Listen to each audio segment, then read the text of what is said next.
All right. Hi, everyone. Welcome to episode 1 of the Aviator's Lounge podcast. I'm a co-host Dylan here with my two other co-hosts, Jayu and Mabior. Throughout the next year, our podcast will be covering all things aviation related, from planes to helicopters to drones, and from maintenance technicians to flight attendants to airport security. This podcast is not only directed towards people working directly within the aviation field, but also to anybody who's ever been affected by a plane. If you've traveled by plane or if you've received a package, this is your spot to be.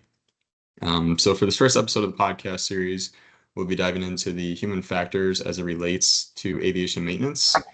Before we get into context of today's episode, we're going to go around and do brief introductions of ourselves and kind of how we gained interest into the aviation industry, as well as aviation safety.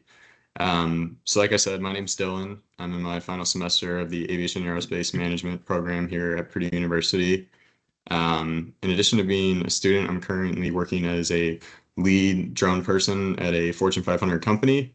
Within this role, I'm not only conducting operations, but I'm also writing UAS operations and safety policies for the company to use moving forward. Prior to being in the master's program, I completed my bachelor's here at Purdue University in unmanned aerial systems. So I've kind of been in the aviation field for about 6 years now.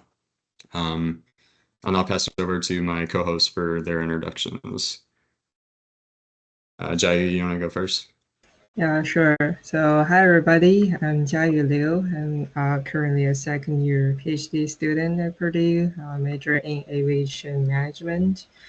So, my work is mainly focused on some research about the airline marketing side, or using some GIS techniques to solve the real scenario cases. So that's about me. Hi everyone, my name is Mabir. I'm a first-year PhD student majoring in aviation technology and management. Prior to joining Purdue, I was in the industry working as a aviation safety manager for an airline, both for the AOC as well as for AMO. So I'm quite passionate about the industry and look forward to discussing with my co-host. So now we can jump into the topics of today's discussion, which is human factors in aviation maintenance. So kind of before we get into some case studies and our own experiences, I wanted to introduce that kind of the dirty dozen list that the FAA looks at. So the FAA established a list of human factors that are common causes of accidents within the workplace, and these are known as the dirty dozen. This was established due to the FAA findings that 80% of maintenance mistakes involve human factors. So this list includes lack of communication, complacency, lack of knowledge, distractions, lack of teamwork, fatigue, lack of resources, pressure, lack of assertiveness, stress, lack of awareness, and kind of like company norms that are in place. So I thought we can kind of go around and introduce kind of which of these factors we've seen, if any, in our own experiences. So I'll start. So personally, within UAS operations, both in my undergrad experiences as well as in the workplace, I see a lot of these factors appearing, which luckily I haven't witnessed any accidents happening, but these factors are definitely can build up to accidents. So for me, the big one that comes to mind is complacency. So before coming to Purdue and getting into aviation, I was in the service, and there's a common phrase there where complacency kills. And I feel like there's no loss in translation when bringing that into aviation. For most of the big things I see UAS pilots do is not referencing the checklists.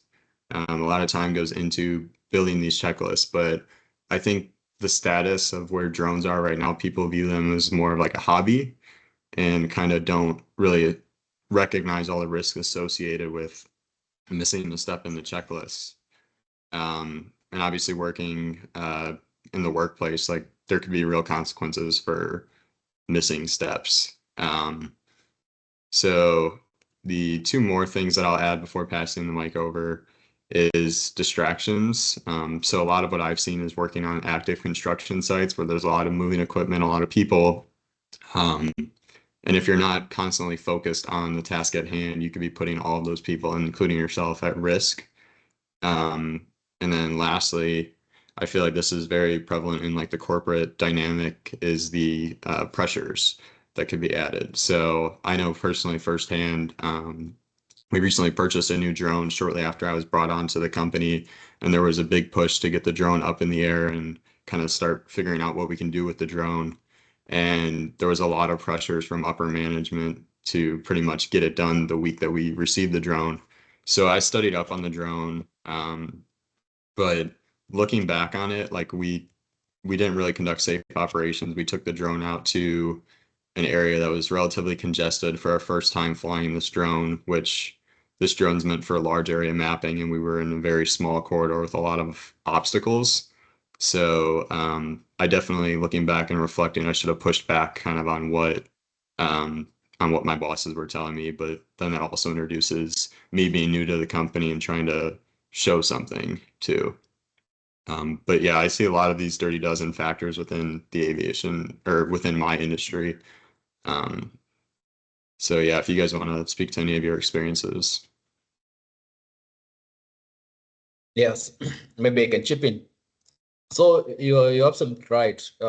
Actually, the dirty dozen are the cornerstone of human error. So most of the human errors, when they're reviewed, they tends to find the way they originate from the dirty dozen.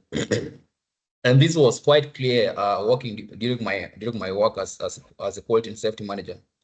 So as a quality and safety manager for the AOC and AAMO, that is a air operator certificate as well as approved maintenance organization, I was both responsible for flight ops as well as maintenance. So my job was to make sure the operations were being conducted in a way that is safe as well as compliant with the regulators' requirements.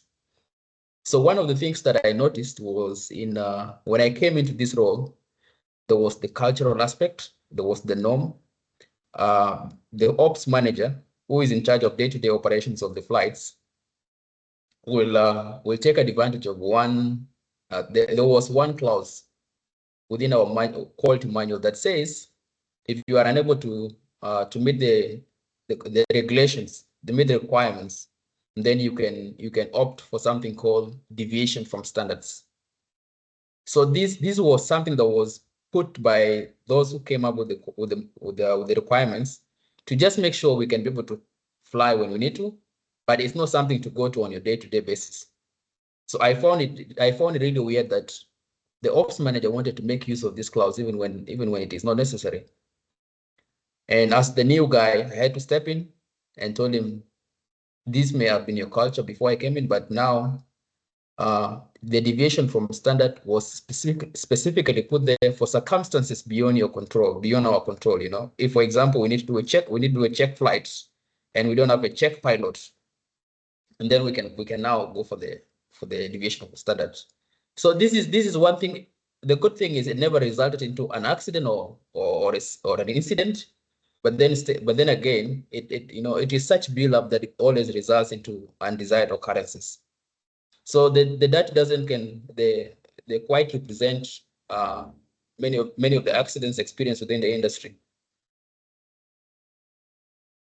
Yeah, and I think that culture thing you brought up is really kind of hard to change, being just one person. You need to get kind of everyone on board. And even when there's like senior management that's kind of been in place using this clause for who knows how long, right? It could definitely be a challenge to try and fight back on that. That's true. That's true. Yeah. Sometimes it become even difficult if you're the new person, because the entire organization is used to certain way of doing things. And to now come and stop what is happening and try to redirect can be quite difficult. Yeah, I remember when I was first brought on, he's not really my boss, but when he found out that I was kind of introducing like new safety things, and he was like, "Oh, like don't make it too strict," as like kind of like a joke, but it's like I don't think people kind of recognize that it needs to be a certain way in order to make sure everybody goes home at the end of the night, you know?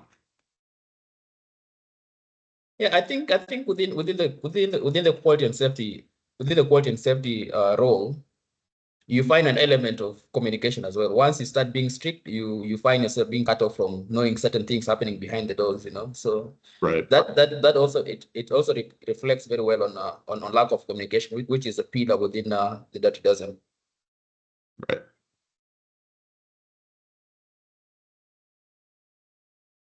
Jay, do you have any experiences or anything you can think of that you can see being a problem with the Dirty Dozen? Well, no, but I've heard some very dangerous scenarios. Like my boyfriend, he's currently a teaching assistant of Dr. Hoopy's lab.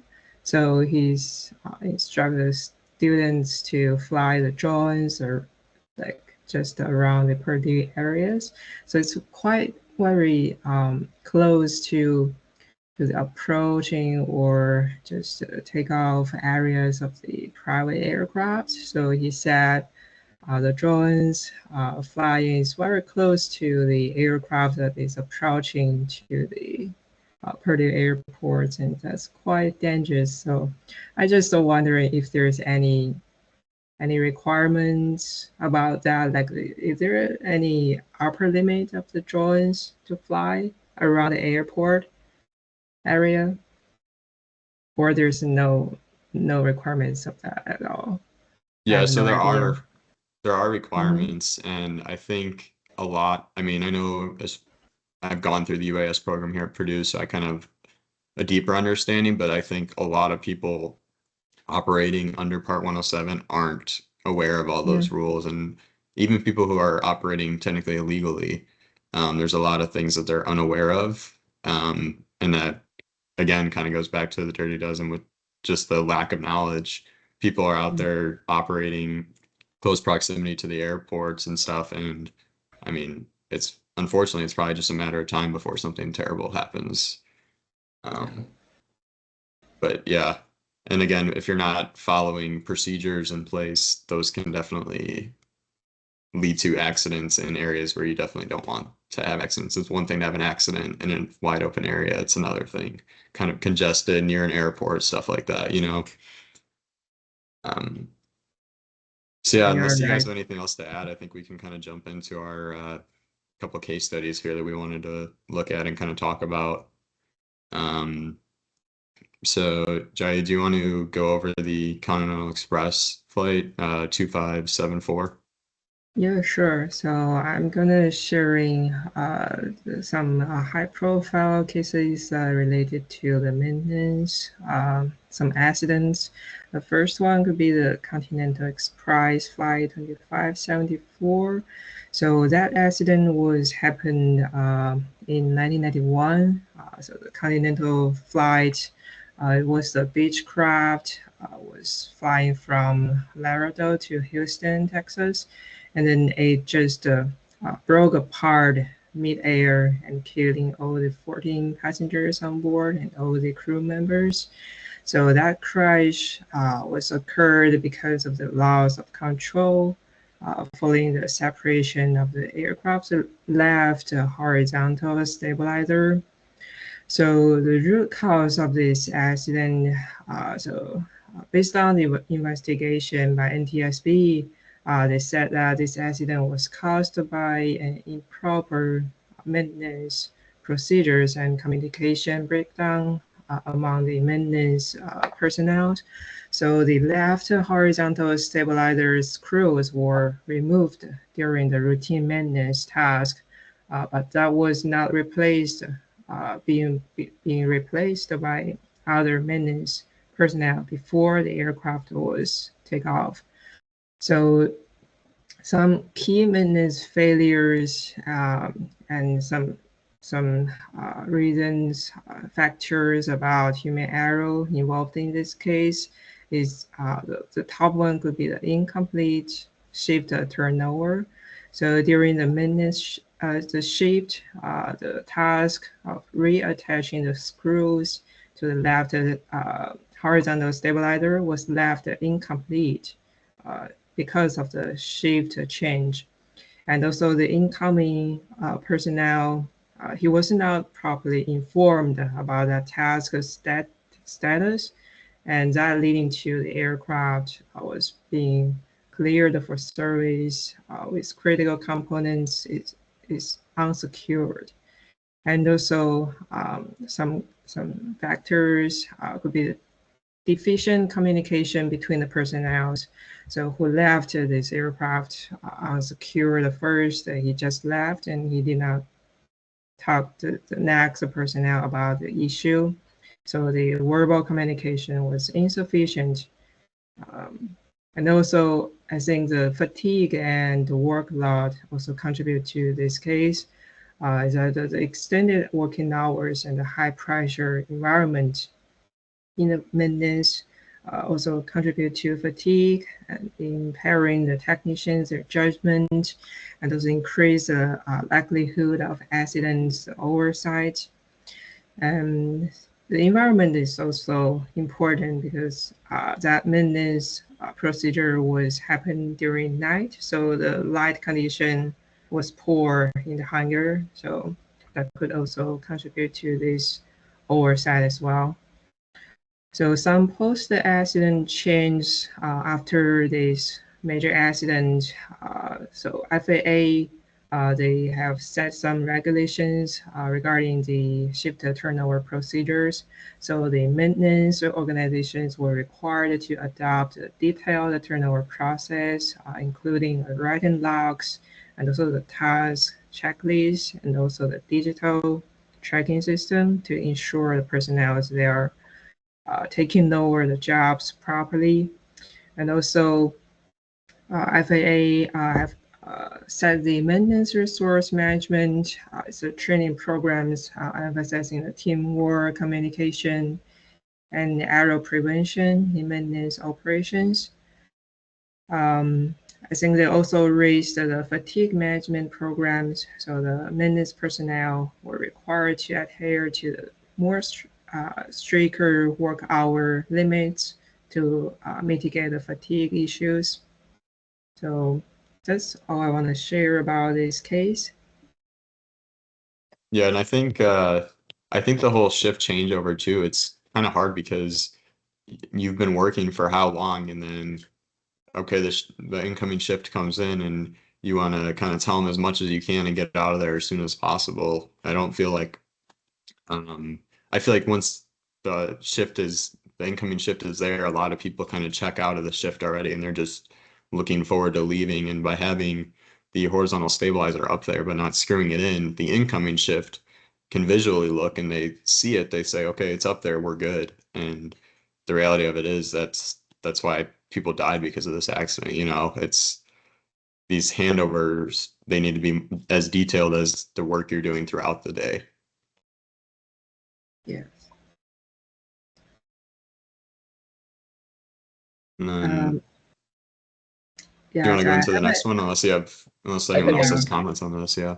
I think also the one of them which I think you spoke about maintenance management, yeah. Yeah. So I feel like that has an aspect of maintenance resource management, the equivalent of CRM to the maintenance side of things. So it's a way to promote safe adherence to procedures so that people are able to stick to how things are supposed to be done, you know, according to SOPs and things like that. Yeah. So yeah. Yeah. Thank you. So if you don't have anything else to share, I will just go on the next case. Yeah, please. Yeah, the next case is Aloha Airlines flight 243. So case happened in 1988, older. So there was a Boeing 737 suffered the fuselage failure during the routine flight from Hilo to Honolulu. So a section of the fuselage root tore away at very high altitude and leading to explosion.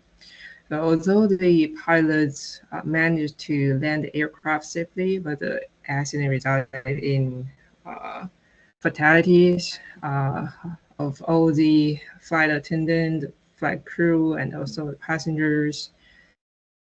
So the root cause of the accident is because of the poor maintenance practices and also the environmental factors that allow the structural fatigue effect to develop the unknown states over the time. So it's also contributed because of the inadequate inspection procedures. The routine inspections failed to detect the it's kind of a widespread fatigue cracks in aircraft fuselage, and also the nighttime maintenance was conducted during night under the insufficient lighting environments, also leading to the missed structural anomalies. So also the environment factors, the aircraft frequently operated in Hawaii's area, so it's kind of salt heavy and high humidity environment. So that also accelerating the corrosion on the fuselage and increase the structural fatigue. And also maintenance team, they did not account for these environmental stressors in their routine checks. So some post-accident change they enhanced the non-destructive testing. So the airline, they adopted advanced techniques such as the ultrasonic and X-ray inspections to identify some hidden structural damage regarding the fuselage, and also the lighting and equipment standards was improved. The FAA, after this case, they mandated improving the lighting and equipment for the nighttime inspections to ensure the comprehensive checks. And also there was some corrosion prevention programs, like the airlines they operating in coastal or high humidity environments. They implemented specialized maintenance programs to address accelerated wear and tear. So that's about these two accidents that caused because of the overlook during maintenance. And also I want to share another case is which highlights the long-term consequences of the poor maintenance. So it was the China Airlines flight 611. So that case was in 2002. It's just 20 years from now.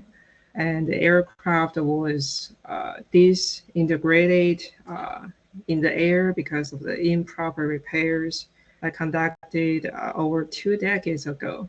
So this case really highlights how maintenance important. It could last, the overload could last more than 2 decades and without identified by any maintenance personnel. So that's all I have.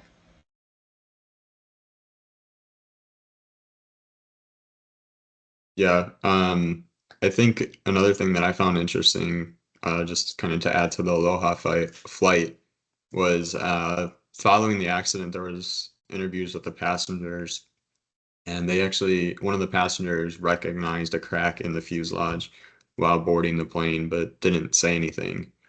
And when looking at the NTSB report, I didn't see anything that said that the maintenance professionals saw this prior to flight. But I think it also just kind of serves as a reminder.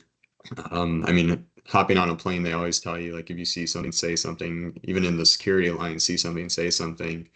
And again, luckily, most of the people did survive the Aloha flight, but they did still lose somebody because of it. Um, so I think that's kind of a big thing too, is like people should be looking, and if something looks off, it probably is off, even to like an untrained eye, you know.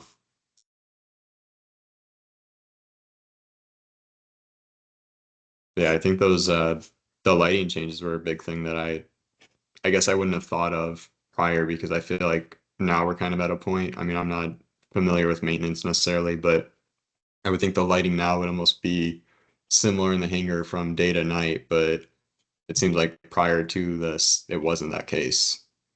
And to us, Yeah. it kind of seems like a no-brainer, right? But I mean, for how many years was it not like that prior to these accidents occurring that made them kind of make change? Yeah, all the improvements comes from accidents. Yeah.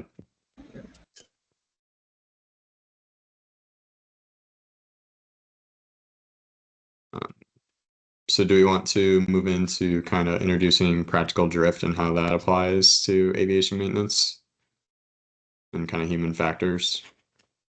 Yes, sure, I'll do that. So this is quite it's quite an interesting concept that is quite prevalent. It's really prevalent in our way of life, even at a personal level. So practical drift refers to the deviation from acceptable way of doing things. So when you put in context of aviation, it means normalization of deviation. So you're moving away from how you're supposed to do task as required by manuals, by the regulators. So you're moving due to different pressures. It could be organizational pressures. It could be personal reasons. Maybe you want to fix that plane as quickly as possible and get out of the hangar. So that's your personal reasons, yeah. So this according to many investigators, investigators, they came to point out that practical drift, because standard operating procedures are designed in such a way that the job can be done in a safe and a way that meets standards. However, over time, people tend to move away from doing things. They will do things the way that is required of them the first day, second day, even a month.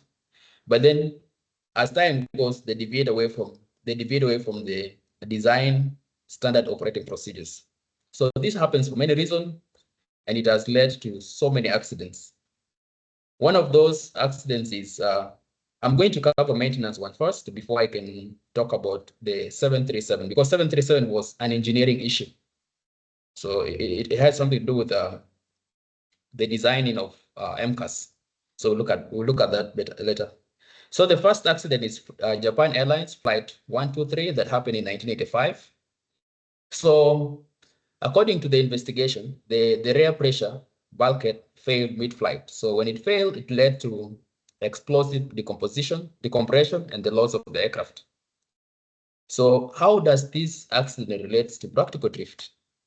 So it says 7 years before that, improper repairs to the bulkhead after a tail strike deviated from Boeing prescribed maintenance procedure. So the maintenance personnel of this airline used a single row of rivets, and the standard practice is to use two, double. So this normalization of substandard maintenance was done over many years, and it was never detected due to inadequate oversight.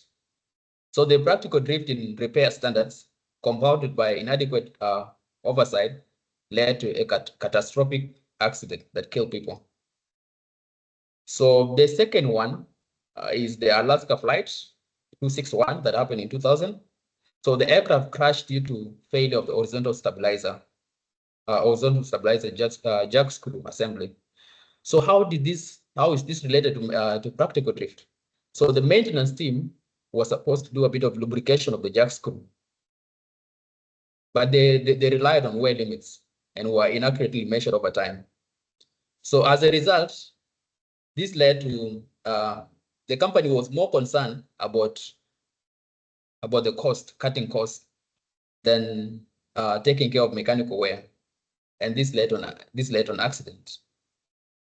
The third one is the British Airways flight 5390. The windscreen detached in flight due to improperly installed bolts, partially ejecting the captain. The captain actually got ejected out of the aircraft. Fortunately, he didn't die and he lived to tell his story. So the maintenance, this aircraft had been worked on the night before the flight, and the maintenance used undersized bolts, rationalizing the deviation due to time pressure and incorrect assumptions about bolt compatibility. They did not take their time to see whether this is the right bolt or this is not the right bolt. The pressure was to get the flight going, because the aircraft wants the flight to be to go back to flying. So the mechanics who are in charge of the aircraft failed to do compatibility check, because you need to see that the bolt that you're going to use on the windscreen is the exact size that is required for that windscreen. So the normalization of bypassing proper bolt sizing and documentation led to this error. So the lesson that we can learn from this is routine maintenance practices can actually propagate deviations into major risks.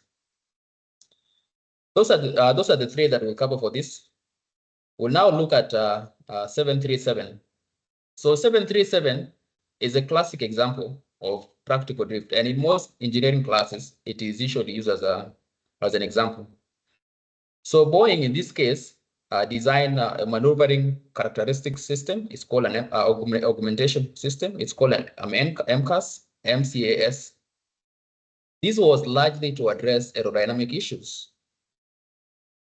However, Boeing actually failed in communication because they were supposed to communicate this new software to the pilots. So pilots were not trained on this, and they didn't even know there was such software that was installed in this new aircraft. As a result of that, it led to the accidents with the one with Lion Air as well as the Ethiopian Airlines. So Boeing over the years does a really good job of communicating the new changes, the updates that have been made to the new aircraft. But this time, as a result of wanting to compete with Airbus, they failed to communicate with the airlines, the operators, because they did not want to give the impression that the airlines have to train their pilots again to be able to fly this new aircraft. So this led to an accident which killed 484 people for both two airlines. It also led to the grounding of 737 MAX 8, which resulted into huge costs for Boeing. Similarly, Boeing was relying on a single sensor, which had become the norm. But usually Boeing would require at least two sensors so that there are redundancies in case one doesn't work. So this was a deviation from Boeing way of doing things, and as a result, it led to serious accidents. I don't know, having explained that and having given examples, do you have real life examples of practical drift from? Yeah, I feel like I can definitely trace one back. So I know when I was first starting with the company, I kind of created a checklist and to be used out in the field. And I kind of reviewed it with some of our other pilots, and everybody was in agreement that this is the way we want to do things. Everything's good. And then, one of our crews went up to the Reno area, and primarily our projects in Las Vegas. And when we finally met up with the crew that's in Reno, I kind of am watching them, seeing how they're doing things, and I noticed that they're not doing things the way that we all were in agreement on, the way the checklist has it laid out. And so I asked them kind of like, oh, did you guys do this? And they're like, oh, no, like we haven't been doing that for weeks. And it was like, okay, like why? And they're like, oh, well, like we just always like do it like this way. We're fine. It's been working so far. And I guess I will say was kind of like a minor step, but it's things that you should make sure things are right before. It happened to be like the propellers. They weren't checking if the propellers were fully screwed on before powering on the drone. But I guess when we talked about it originally, it was what if something happened in the drone? As soon as you apply power to it, the propeller does something. And I mean, I haven't seen it before, but who's to say it won't happen, And it was like you should make sure kind of these things are tied down and everything prior to applying power. And again, it was the same thing where we were all on agreement that, hey, we have a good method down. We're going to do this every time. And then a month, 2 months later, it's already out the window. Oh, we haven't been doing that for a while, Anything, Leo? Jerry? So, like you said, Dylan, the thing with practical drift is actually it's invisible. We don't see it. So, and each deviation from standard operating procedures is justifiable. You can actually give excuses for why you didn't do things the way they're supposed to be done. But as that happens over the years, it results into occurrences that even the person that was drifting from SOPs would not have expected. So the most important thing for the organizations to do is to maintain a robust oversight and make sure that each action, each task is being done according to the SOPs. And most organizations have successfully done this through regular audits. So in my previous job, I was conducting audits on daily basis, not on daily basis, on monthly basis. So I will look, if I want to audit operations, I will look at the ops manuals. We had operation manuals that are divided into four. There's Ops A, that deals with the demonstration stuff. There's the Ops B, and then the Ops C that deals with flight training. And then there's the maintenance operations ops. Yeah. So I will take each manual and conduct an audit, looking at going section to section, looking at how each task is being done, and collecting evidence. So that is the only way you can be able to deal with practical drift in a practical way within an airline or within a maintenance facility. So is that you watching other people conduct maintenance while you're looking at the manual and how things should be done? Not really. They will do their job, and then I will come in. For example, if there's the documentation, the maintenance documentation. So you need to make sure that all the checks that are being done are documented, and they're documented in a way that complies with the maintenance manuals. So it is proactive, but it is reactive in a way, because if you're discovering things after they have been done, you can easily put in a corrective plan. Mm-hmm. So it is proactive in nature, but we're doing it after the fact. So yeah. So how do you guys feel that the industry standards are kind of addressing human error? I personally feel like the sign-offs and the task orders that you mentioned earlier, those are definitely a step in the right direction. But I feel like having a supervisor sign off on something really only works if some of the other pressures are not currently there.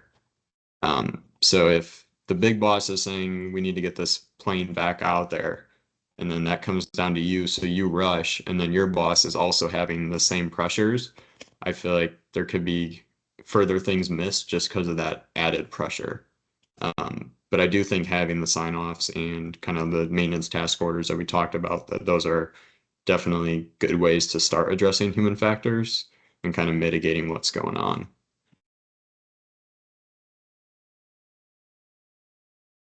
Do you guys have anything on that? I think training is one of the most important things.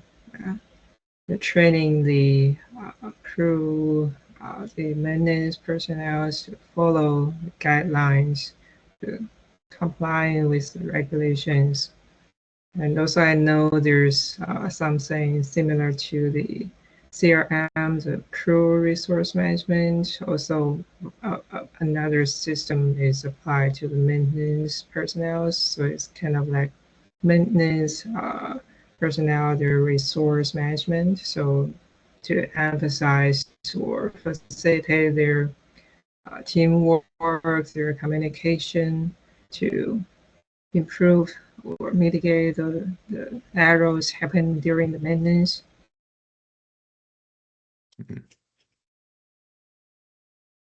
Yeah, I think you're right. You know, when you look at issues with maintenance and human error, most of them are related with the soft aspect of things. You know, it's usually like things to do, things that are really you cannot put in a concrete plan, and you know, because you're dealing with humans, humans are complicated. People are complicated always. But the most important thing is, which I think is effective always, most of the time, is to make people understand why they need to do things the way they should be done. You know, if you can be able to do that, then the person doing the task will be able to convince himself that this thing needs to be done this way, and there's a bigger reason for that. Yeah, I think having that insight of, hey, this is what we do, this is why we do it, I think that's a big way to get kind of people on board, and it can kind of shape the whole safety culture of things as well. Yeah. In my previous place of work, we had the indoctrination. So this is the first thing you do the first week. The first week you're just in the office. If you're a maintenance staff, you're in the hangar. If you're an office staff, you're in the office. If you're a flight ops staff, you're there. You're in the field at the apron. Just going through the indoctrination, getting to understand why things are done in a certain way and why it is important not to take shortcuts. So it's more about staying loyal and faithful to the procedure. Right. Yeah. And then before we close out this episode, do you guys have any further mitigation strategies that you think could be implemented to kind of reduce kind of human factors?